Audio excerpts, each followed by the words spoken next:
فمن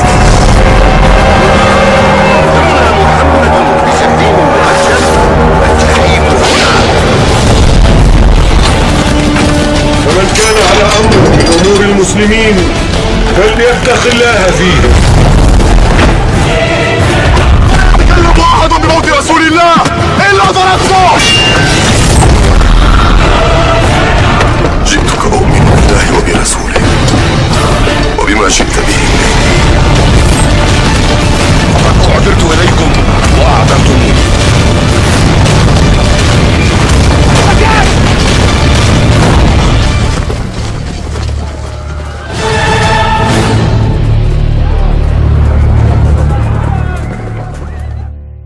عنه لما قال له مسيلمة الكذاب أتشهد أن محمدا رسول الله فيقول نعم فيقول أتشهد أني رسول الله فيقول لا أسمع فلم يزل يقطعه إربا وهو ثابت على ذلك حتى قتله ثم قال رحمه الله تعالى والأفضل والأولى أن يثبت المسلم على دينه walau afdha ila qatlihi. Bismillah walhamdulillah wassalatu wassalamu ala rasulillah wa ba'd. Ikhwatu fillah, kita masih dalam penjelasan bagaimana penderitaan kaum muslimin di kota Makkah di awal-awal keislaman mereka. Berkata Al-Hafidz Ibnu Katsir rahimahullah setelah menjelaskan kasus Ammar bin Yasir yang dia mengatakan kata-kata kufur karena terpaksa mencela Rasul, mencela Islam. Berkata Al-Hafidz Ibnu Katsir, telah sepakat para ulama bahwasanya boleh seseorang yang dipaksa ya atas kekufuran untuk mengikuti keinginan mereka demi menjaga jiwanya. Bagaimana kata Allah, illa man ukriha wa qalbuhu mutmainnun bil iman, kecuali orang yang terpaksa. Sepakat ulama bahwasanya boleh dia mengikuti keinginan mereka jika kondisinya darurat demi menjaga kelangsungan hidupnya. Namun dia juga boleh mengambil ya hukum azimah, tetap bersabar walaupun harus terbunuh, sebagaimana yang diperbuat Bilal yang enggan mengikuti apa yang mereka inginkan, dan mereka telah melakukan berbagai macam bentuk teror kepada Bilal. Mereka meletakkan batu besar di atas dada Bilal, diletakkan di tengah padang pasir dalam kondisi panas bersangatan. Mereka memerintahkan Bilal agar mengatakan kesyirikan, melafazkan kalimat syirik. Ya, namun Bilal hanya mengatakan ahadun ahad, sehingga Bilal pun berkata kepada mereka, sekiranya aku tahu ada kalimat lain yang lebih dahsyat membuat kalian benci kepadaku, akan kukatakan. Bilal hanya mengatakan ahadun ahad, Tuhan itu satu, ahadun ahad. Kalau ada kalimat lain yang mewakili keinginanku yang lebih dahsyat daripada kalimat ini agar kalian lebih benci mendengarnya, akan kukatakan, kata Bilal. Ya, radhiyallahu anhu warḍah. Maka tak mengapa jika dia memilih hukum azimah. Tadi hukum rukhsah adalah mengambil keringanan dengan mengikuti apa kemauannya. Allah berikan izin. Apabila seorang muslim mengambil hukum azimah tetap dengan keislamannya, keimanannya, apapun ceritanya, meski harus kematian datang menjemputnya, maka tak mengapa, sebagaimana kasus Bilal yang mengabaikan keinginan mereka, dan juga kasus sahabat Nabi Habib bin Zaid al-Ansari. Berkata Musailamah al-Kadzab, ya, Habib bin Zaid al-Ansari ini ketika peristiwa peperangan antara Musailamah al-Kadzab dari Bani Hanifah dan pasukan Abu Bakar Siddiq, dia tertangkap. Ya, Musailamah mengaku sebagai nabi. Maka Abu Bakar perintahkan agar memerangi Musailamah al-Kadzab. Berangkatlah kaum muslimin dan kebanyakan mereka para qurra. Begitu kuatnya benteng Musailamah, begitu kuatnya loyal Bani Hanifah kepada Musailamah. Tertangkaplah sahabat Nabi Habib bin Zaid al-Ansari. Maka berkata kepadanya Musailamah al-Kadzab, sang nabi pendusta, atashhadu anna Muhammadan Rasulullah, apakah engkau bersaksi Muhammad itu Rasulullah? Dia mengatakan ya. Kemudian setelah itu berkata Musailamah, apakah engkau bersaksi aku Rasulullah? Dia mengatakan, mohon maaf aku tak bisa dengar apa yang kau katakan. Dalam riwayat lainnya, seolah-olah aku tuli tak dengar apa yang kau maksudkan. Ya, artinya dia menolak persaksian Musailamah sebagai rasul. Maka Musailamah mengancamnya akan memotongnya sepotong-sepotong. Dan dia tetap istiqamah, dan akhirnya Musailamah menjalankan keinginannya. Musailamah memotong tubuhnya sepotong demi sepotong sampai akhirnya dia pun wafat. Ya, ini adalah hukum azimah. Kemudian berkata Al-Hafidz Ibnu Katsir rahimahullah, yang lebih utama dalam kondisi macam ini adalah seorang muslim tetap tegar di atas keislamannya walau harus dengan menukar nyawanya. Begitulah kondisi orang-orang yang baru masuk Islam. Ya, mu'allaf, baru masuk Islam di tengah-tengah kaumnya. Sebagian dipaksa untuk kembali kepada agamanya, terpaksa dia kembali, kemudian dia lari, kemudian kembali masuk Islam. Ada sebagian orang demikian, dipaksa dibawa kampungnya, bahkan mungkin dinikahkan dengan orang musyrik. Terpaksa dia menikah, setelah menikah tetap kerinduannya kepada Islam meronta-ronta. Akhirnya dia lari, cerai, lari, tinggalkan keluarganya, kembali kepada Islam, akhirnya menikah dengan laki-laki muslim dan seterusnya. Tak mengapa, kondisi terpaksa untuk menjaga kelangsungan hidupnya. Sementara hatinya tentram dengan iman. Tapi andai kata dia bersabar, apapun risikonya Allah akan menolongnya. Kalaupun sampai pada tingkat dia harus terbunuh, wafat, matinya mati syahid, mati di atas kebaikan Islam. Dan inilah hukum azimah. Naam. Ahsanallahu ilaikum. Ta'dzibu Abi Fukaihah radhiyallahu anhu.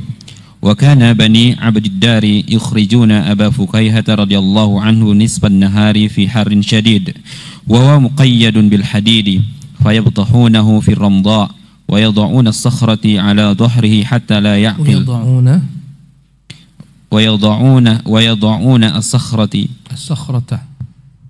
ويضعون الصخرة على ظهره حتى لا يعقل فلم يزل كذلك حتى هاجر إلى الحبشة في الهجرة الثانية. Demikian juga salah seorang sahabat Nabi bernama Abu Fukaihah radhiyallahu anhu ardah.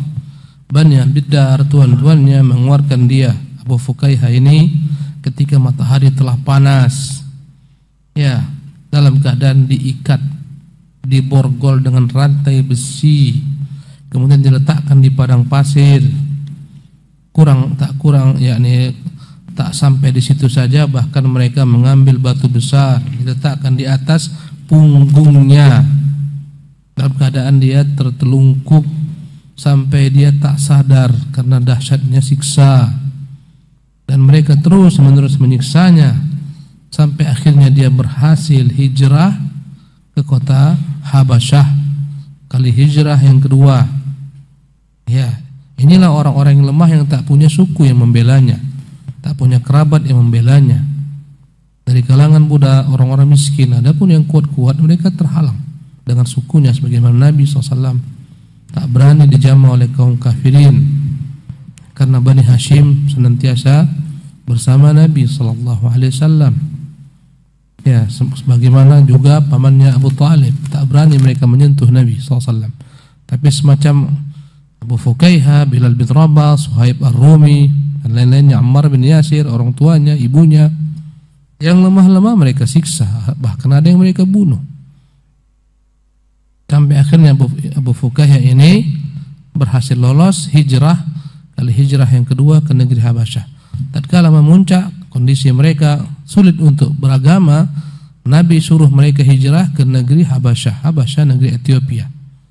Ya, Ethiopia dahulu kala ada negeri yang luas, mencakup beberapa negara sekarang, mencakup Sudan, Somalia, Eritrea. Inilah namanya negeri Habasyah. Naam.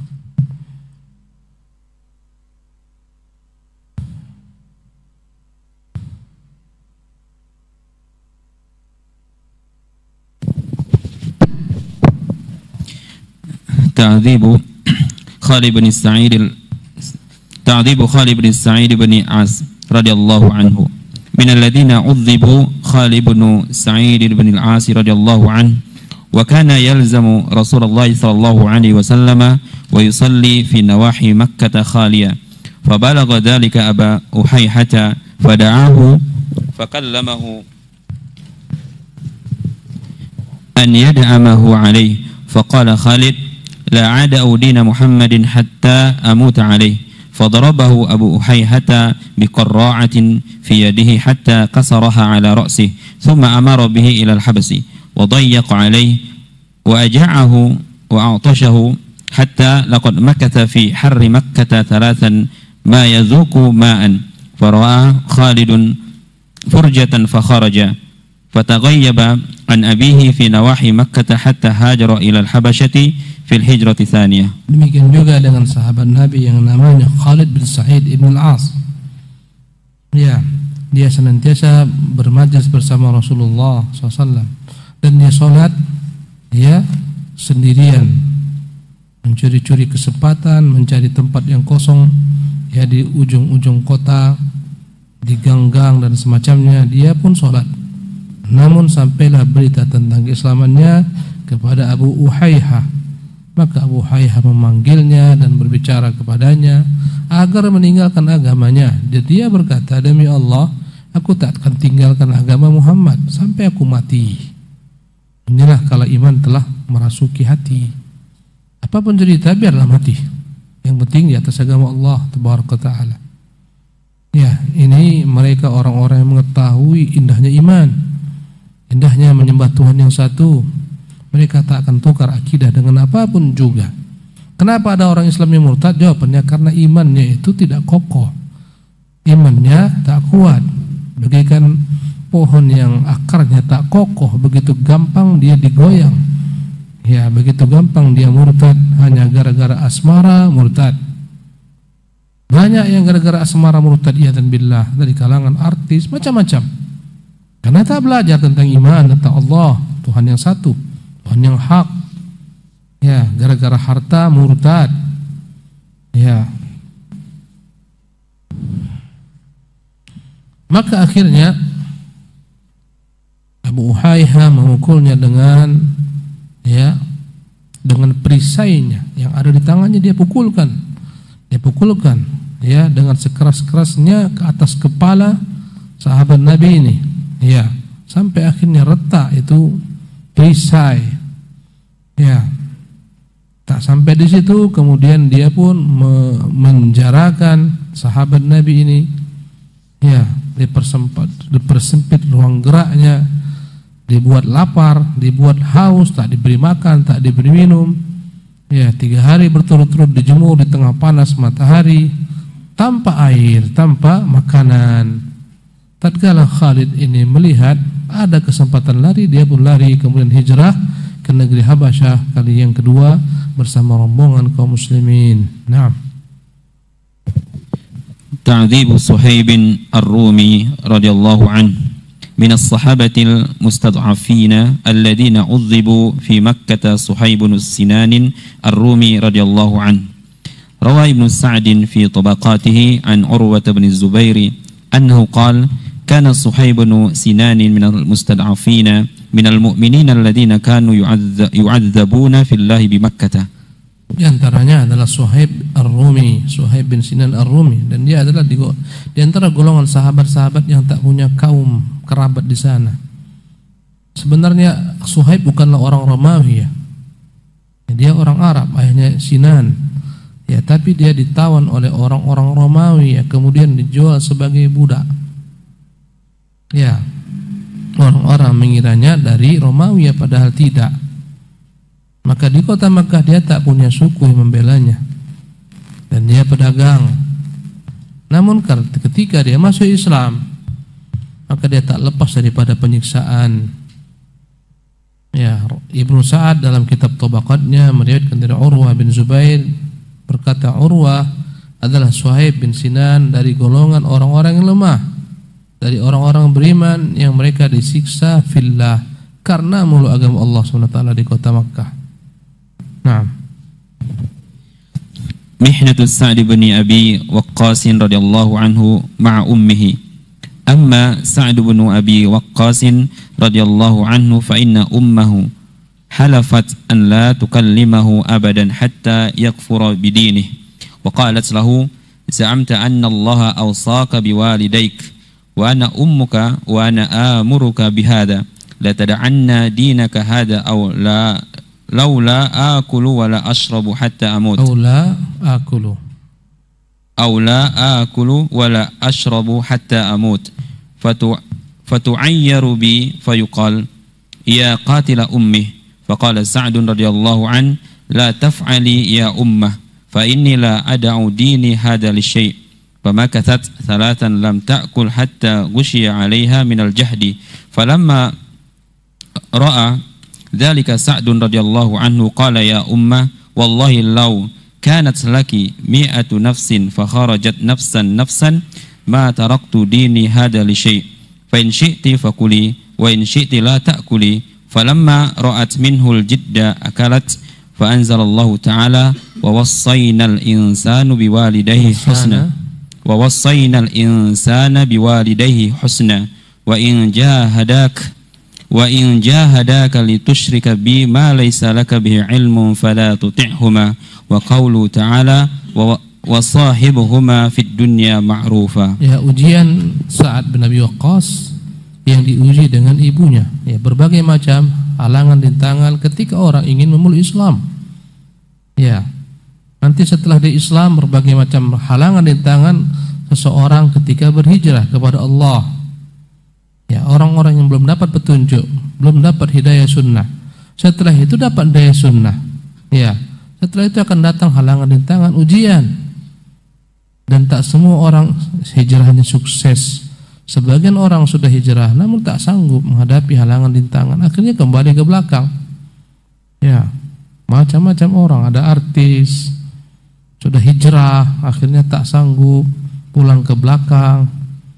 Subhanallah. Maka ini semua adalah halangan-halangan seseorang.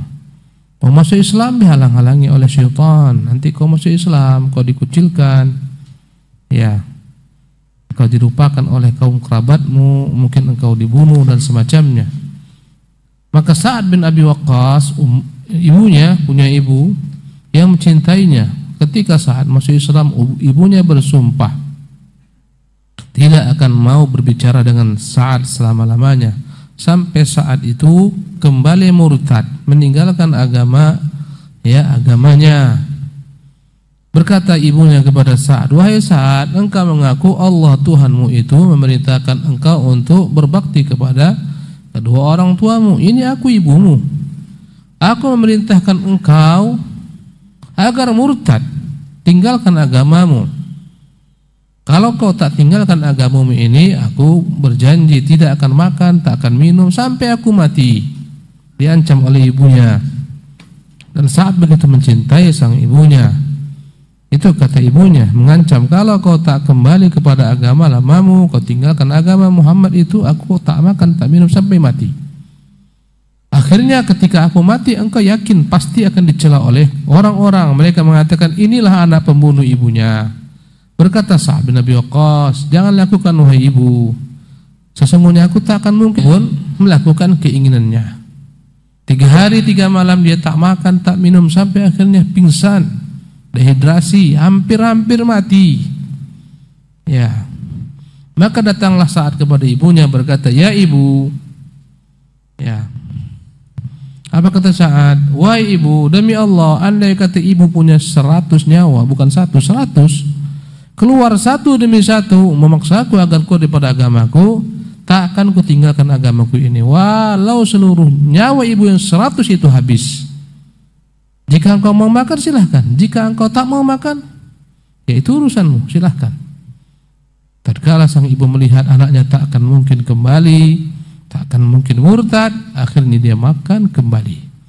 Maka Allah turunkan ayat mengenai Sa'ad dan ibunya ini.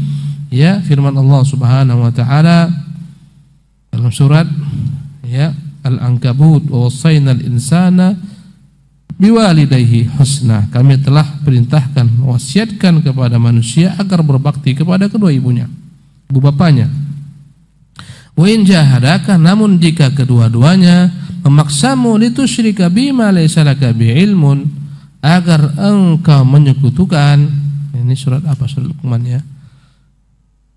Surat Al-Ankabut ayat yang ke-8. Apabila keduanya memaksa engkau untuk menyekutukan aku yang engkau tak punya ilmu padanya, maka jangan patuhi keduanya. Juga firman Allah dalam surat Luqman, wa sahibhuma fid dunya ma'rufa. Pergaulilah kedua-duanya di dunia ini dengan baik-baik. Tapi kalau kedua-duanya maksa engkau berbuat maksiat, kufur, murtad, jangan kau patuhi keduanya. Kepadakulah engkau kembali, bukan kepada kedua orang tuamu, kepadaku, kata Allah Jalla wa Ala. Na'am. Ta'dhibu Khabbab bin al-Arat radhiyallahu anhu. Amma ashaddu man 'udhiba min as-sahabati fa huwa Khabbab bin al-Arat radhiyallahu anhu wa kana radhiyallahu anhu min al-mustad'afin bi Makkah. Qala an nafsihi radhiyallahu anhu laqad ra'aytuni yawman akhaduni fa'awqadu li naran thumma salakuni fiha thumma wada'a rajulun rijlahu ala sadri famattaqaitu al-arda illa bi dhahri. Qala thumma kusifa an dhahrihi fa idha huwa qad barasa.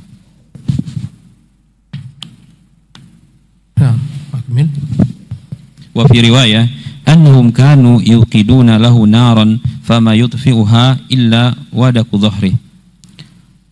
Wa rawal Imam Tirmidzi rahimahullahu taala fi jami'ihi bi sanadin sahihin an Harithata ibni Mudarrib qala dakhaltu ala Khabbab wa qad iktawa fi batnihi faqala ma a'lamu ahadan min ashabin nabiy sallallahu alaihi wasallam laqiya minal bala'i ma laqitu. Berikutnya bagaimana Khabbab ibn al-Arat disiksa oleh kaum Quraisy. Yang paling dahsyat disiksa kaum Quraisy dari sahabat adalah Khabbab ibn al-Arat. Ya, dan dia adalah golongan orang-orang yang lemah di kota Makkah, dan dia juga budak.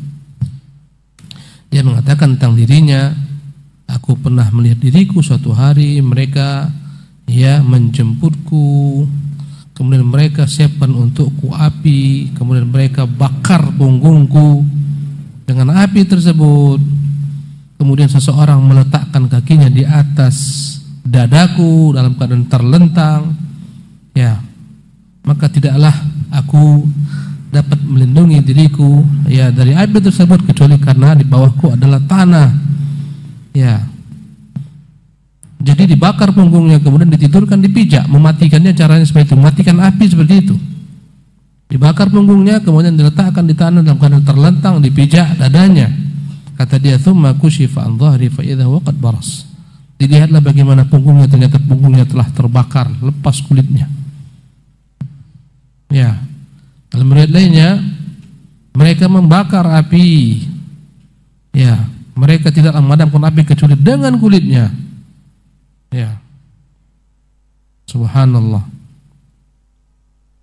Jadi yang membuat api padam adalah kulit ketika dia dibakarkan mengeluarkan minyak. Minyak itulah yang memadamkannya. Subhanallah. Imam Tirmidzi meriwayatkan dalam kitab Jami'-nya dengan sanad yang sahih dari Harithah bin Mudarrib, dia berkata, aku pernah menemui Khabbab sementara dia telah disetrika di atas perutnya. Disetrika. Maka dia berkata, ma'alamu ahadan min ashabin nabi laqiya minal bala'i ma laqitu. Aku tak tahu ada sahabat-sahabat Nabi yang begitu parah menerima siksaan sebagaimana diriku. Naam. Ahsanallahu ilaikum. Walamma مر علي بن أبي طالب رضي الله عنه على قبره ومنصرف من سفين قال رحم الله خبابا أسلم راغبا وهاجر طاعيا وعاش مجاهدا وابتلي في جسمه أهوالا ولن يضيع الله أجره.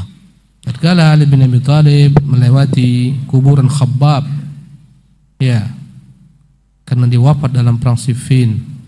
Tatkala Ali akan meninggalkan tempat pertempuran Siffin, berkata Ali melihat kuburnya, semoga Allah merahmati Khabbab.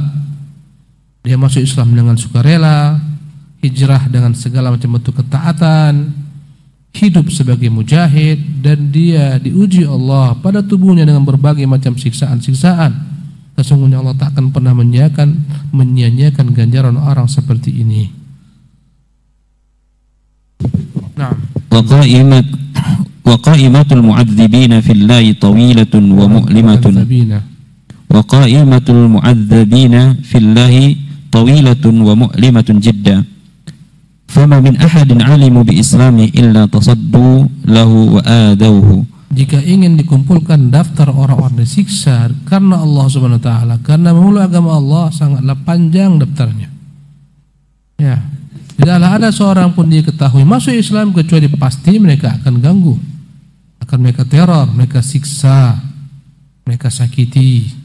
Yang kuat-kuat mereka sakiti dengan, yang kuat sukunya, yang kuat ekonominya disakiti dengan kata-kata, yang lemah-lemah dengan fisiknya. Nah, قال الشيخ علي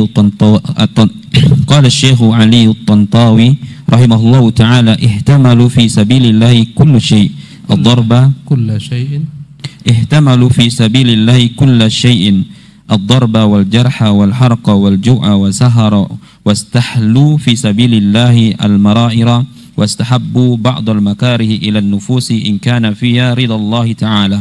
Berkata Ali Tantawi rahimahullah, salah seorang penulis ya, dari negeri Mesir yang tulisannya banyak sekali, ya, adanya berbagai macam motivasi. Mereka sahabat-sahabat Nabi bersabar menanggung segala macam derita di jalan Allah. Mereka dipukul, mereka dilukai, mereka dibakar, mereka dibuat lapar, mereka harus bergadang di malam hari. Ya, semua segala macam bentuk kepahitan di jalan Allah mereka rasakan. Ya. Wastahabbu ba'dul makarihi ila nufusi in kana fi ridallah. Bahkan sebagian mereka menyukai tatkala ujian-ujian tersebut yang begitu dahsyat menimpa mereka, mereka merasakan nikmat karena semuanya di jalan Allah Subhanahu wa taala. فلم تلقى قريش نجاحا في صرف الصحابة رضي الله عنهم عن دينهم. Ya, tak berhasil Quraisy memalingkan para sahabat-sahabat yang lemah untuk murtad kembali meninggalkan agamanya. Inilah keyakinan. Maka dalam Islam itu tak bisa dipaksakan keyakinan, tak bisa. La ikraha fid din, tidak ada paksaan dalam beragama. Ya, ini iman. Kalau sudah masuk iman, apapun dibuat tak akan ditinggalkan. Nah, قال الدكتور محمد سعيد رمضان البوطي أول ما قد يخطر في بال المتأمل حينما يرى قصة ما لقيه رسول الله صلى الله عليه وسلم وأصحابه من المشركين من صنوف الإيذاء والعذاب هو أن يتساءل فيما هذا العذاب الذي لقيه النبي صلى الله عليه وسلم وأصحابه وهم على حق ولماذا لم يعصمهم الله عز وجل منه وهم جنوده وفيهم رسول الله صلى الله عليه وسلم يدعون إلى دينه ويجاهدون في سبيله. أكمل.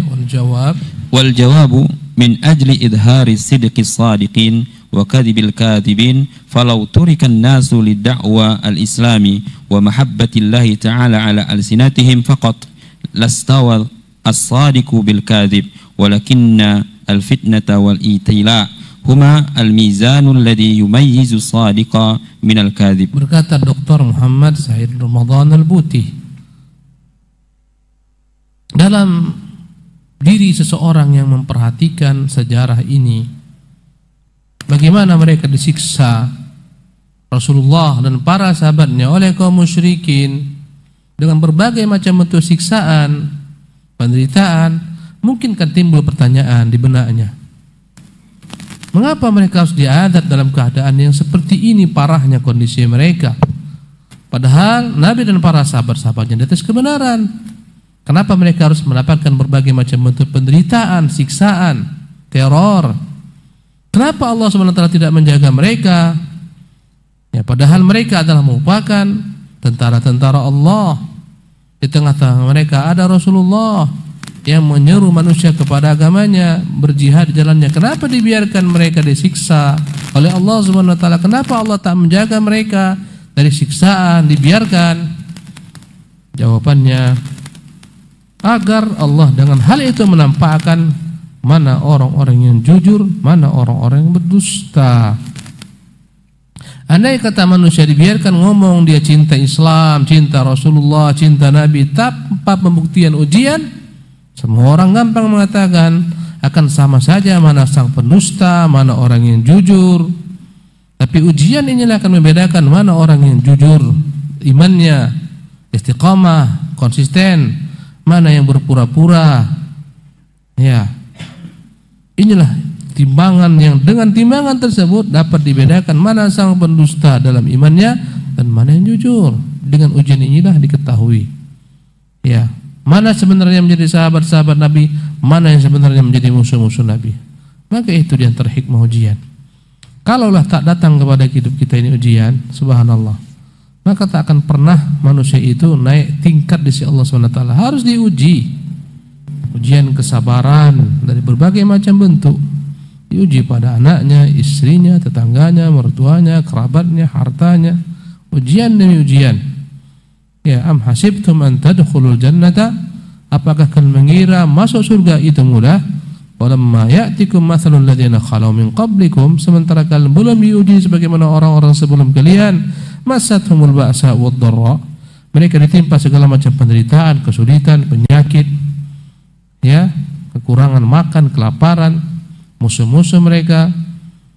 Masathumul ba'sa wad dharra hatta yaqula ar-rasul alladzina amanu ma'ahu, sehingga berkata Rasulullah orang beriman, mata nasrullah, kapan lagi datang pertolongan Allah? Ala inna nasrullahi qarib, ketahuilah pertolongan Allah itu sudah dekat. Sampai-sampai Khabbab ini yang tadi disiksa, disetrika perutnya, punggungnya dibakar, mengadu kepada Nabi SAW ketika Nabi duduk, ya, di hadapan Ka'bah, di bawah naungan Ka'bah. Ya Rasulullah, ala tastanzir lana, tidakkah kau meminta kepada Allah agar Allah menangkan kita? Ala tad'u lana, tidakkah kau minta kepada Allah agar Allah menyelamatkan kita, menjaga kita? Ama tara ma nahnu fi, tak akan kau lihat bagaimana kondisi kami?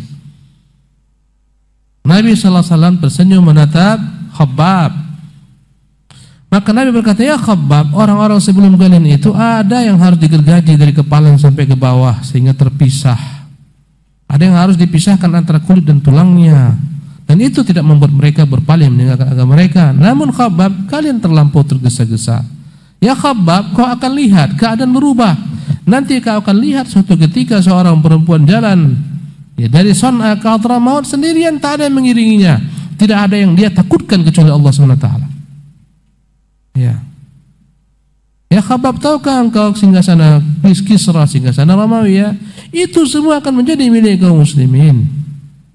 Ya, Rasul yakinkan masa depan Islam itu cerah, tapi sabar, tak bisa tergesa-gesa. Begitulah seharusnya Islam ini masa depannya cerah, namun banyak orang tergesa-gesa, tak sabar, ya, ingin cepat sampai tujuan, tak melalui proses yang telah ditentukan oleh Allah Subhanahu wa ta'ala. Naam. Ahsanallahu ilaikum. Wa qala hafizahullahu ta'ala, i'taku Abi Bakrin as-Siddiqi radhiyallahu anhu lil mustad'afina, amma wahibul hurriyati wa muharrirul mustad'afina minal mu'minin, فهو الذي عرف بين قومه بأنه يكسب المعدوم ويصل الرحم ويحمل الكل ويقرئ الضيف ويعين على نوائب الحق، لم ينغمس في إثم في جاهليته، مألوف في قومه، يسيل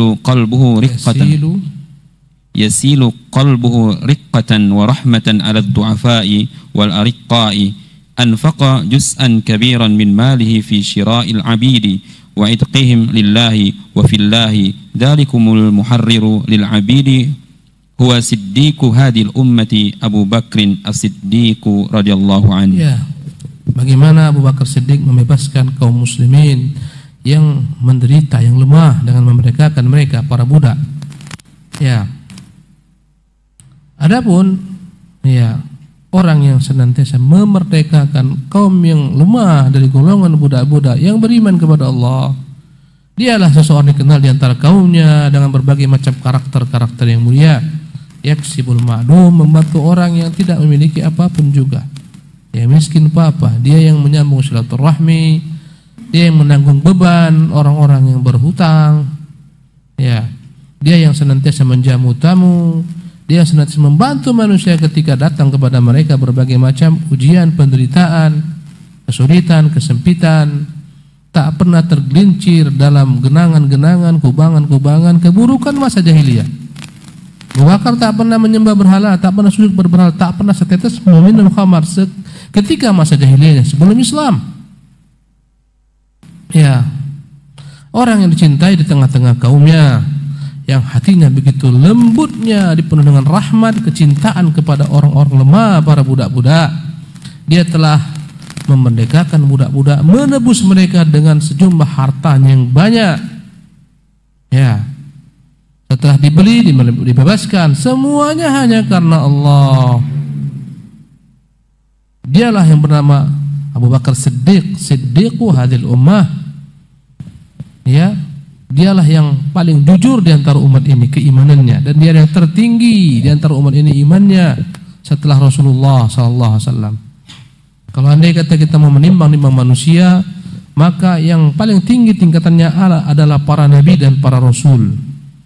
Ya, di bawah mereka langsung Abu Bakar Siddiq radhiyallahu anhu ardah. Di bawah para nabi dan rasul Abu Bakar Siddiq.